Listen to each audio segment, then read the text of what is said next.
So yan guys, nandito tayo ngayon naglalakad. Papunta tayo ng BGMP o San Jose District Jail. So dadaanan si Tuto kasi malapit lang naman. Sabi ko hindi na ako magsasakay pero ang bigat pa itong bitbiti ko. Sa una magaan lang siya pero habang tumatagal pabigat ng pabigat. So yan guys, hindi muna ako nag-earphone kasi lowbat yung earphone natin. So please muna tayo sa ganito na wala tayong earphone. Siguro naman narinig nyo naman yung boses ko, malinaw, clear naman yung boses ko siguro. So kung hindi man magiging clear yung boses natin, mamaya ko na lang ayusin yung boses.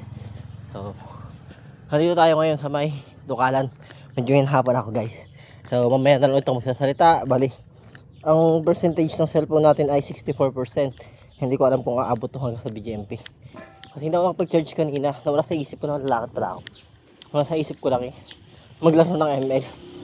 Pero guys, nakapag-post tayo ngayon ng panibagong laro natin sa ML. Bali, win naman yung game natin. Nanalo naman tayo. Pero ang bigat lang kasi dahil tank ako tapos ako yung mag-MVP. Pero galit yung mga kasama mo dahil sila nagpapakahirap. Nagpapakahirap din naman ako. Ako naman kasi number 1 na nagsiset ng game. Ang init. So yun, medyo hinahapon na ako.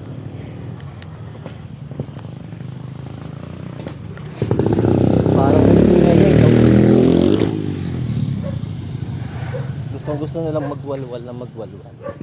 Yung tipong ayoko nang magdala ng maiingay ng motor tapos sa paligid ko may naririnig ako maingay. Ito naman nasabi sa inyo. Once nakabalik ako ng Manila, nakabili ako ng motor ko, ako naman yung magwawaswas gamit ang pinapangarap ko motor. Alam nyo guys, kung anong pangarap ko motor? Tapos sa akin Ninja CX-6R. Ayos na ako dun. Pwede nang pangwalwalan yun. Pero ang sabi inline to yata yun. Hindi siya inline for engine. So ngayon tayo sa may Adventist dito sa may Pitong Gatang. Adventist ba ito? Dukalan. So medyo malaylay pa yung lalakad natin kung lalakad lang tayo natin. Sabi ng jowa ni Tuto, nagtatrabaho daw siya dito sa Labangan. So pinagtrabaho namin nung nakaraang ano ba yun? Sabado ba? Ay hindi, Biyernes ba? Webes. Webes. Nakarang Webes, doon kami nagtrabaho, half day. So, doon na daw siya nagtrabaho, hindi siya nagtrabaho kay Sir. Dahil nga, masyado siyang busy. Marami na siyang project na nakukuha.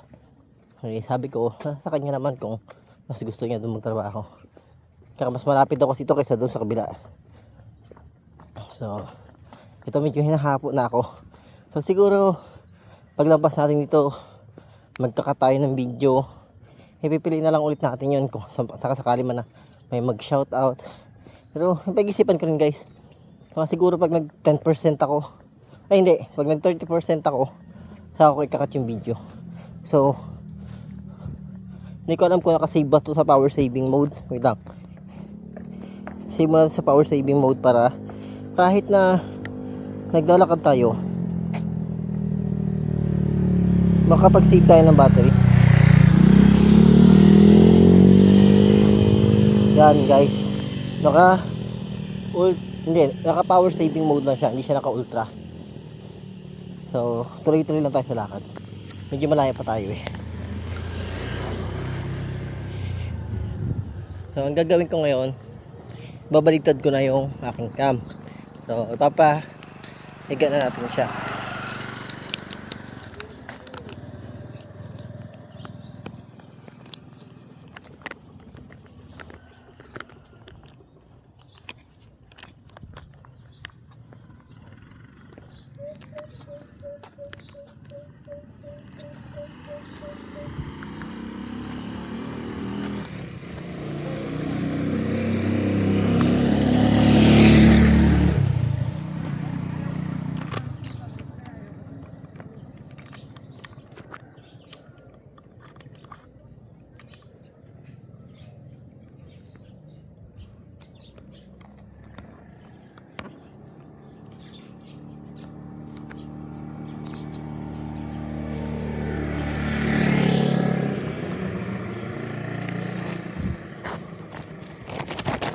So ito yung bitbitan guys. Medyo mabigat-bigat din pala siya. Wait lang guys ha. Set up ko lang yung Bluetooth natin. Yan. Okay naman pala.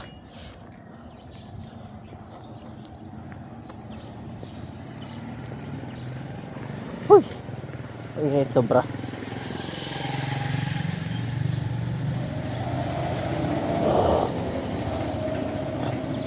So, ito na naman si Dom's Motovlog. Magiging galaero tayo dahil yung motor natin wala pa. Hindi pa ano yung motor natin ngayon. So, pinapaayos siya. Siya muna tayo sa lakad. Ayokong sumakay ng tricycle kasi malapit naman na dito yung pagkatrabuhan ni Tuto. So, motor ni Tuto yung gagamit natin ngayon. Hihiramin natin yung motor niya. So, 11:36 na ngayon guys. Medyo hinahapo ako ah.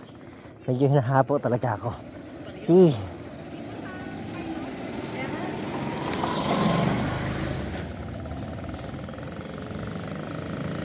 Yung hindi ko na-expect. Ganun pala kalayo yung lalakarin ko.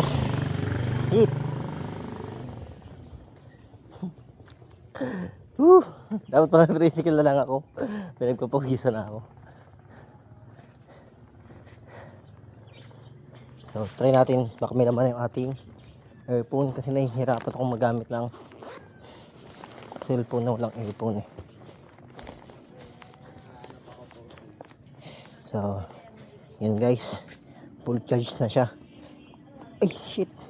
Wala pala dito yung earphone ko. Hindi pala nailagay. Hindi pala nailagay guys. Ito pala yung earphone ko. So, ibig sabihin wala pa siya nakaka-charge. Wala pa siya nakaka-charge tapos nalaglag pa. Lente.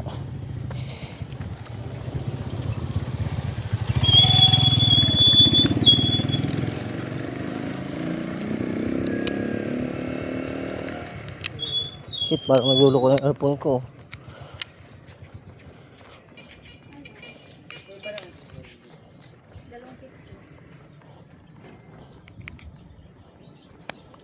Pag hindi na siya nag-charge, sabihin, sira na yung earphone ko.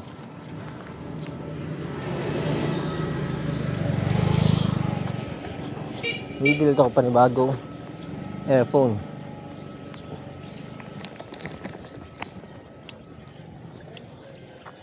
Ito, medyo napapagod na ako to. Salubungin naman ako dito. Nahapo ako. Ha?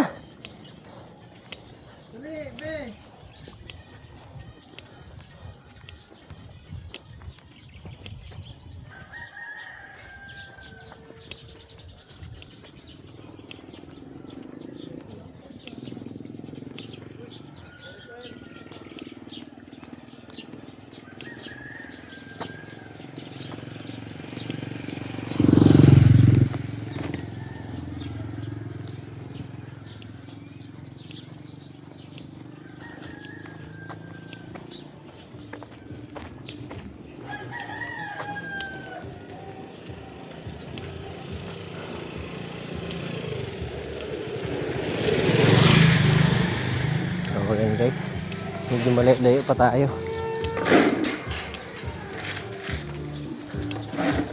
Hindi ko na-expect na ganito rin kalayo na lakarin ko pala. Malayo rin pala pag nalakad. So doon natin to kay Edgar. Kaya sa kanya magpapa-order tayo ng lukan kasi lukan ang tatargetin natin. Kung nakapa-order tayo ng lukan guys, yan deliver natin next week. Tapos yung mga isda, sabi ko sa kanya umana na. So magdadala na kami ng isda.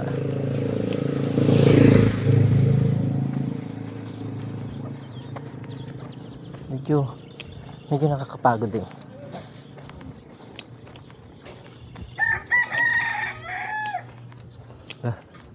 Big bike to, semi big bike, geyser na ano, 150, 400 ba o 250. So malapit tayo sige na pagtrabuhan ng Tuto. Paglampas mo dyan sa building na yan, pagtrabuhan na ng Tuto yan. Ha! Nahaba ko! Ito, pera ba kung motor mo to? Motor ko bijimpe. Dahil ka sa akin mamaya dun sa bahay. Kukuha ko mangga tapos bigyan ka ng panggas mo. Nasasabi ko sa kanya.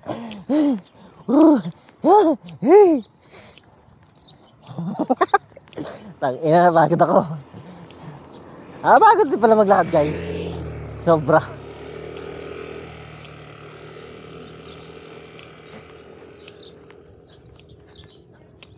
So yan. Konting walk-walk na lang. Walk-walk. Konting lakad na lang guys.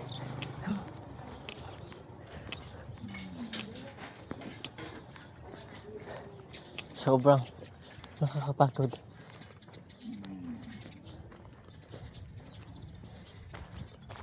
Nandiyan si Dondon. Ayaw ko si Tuto. To, iramit ko mo to. Punta lang ako BGMP, deliver ko lang to. Ah!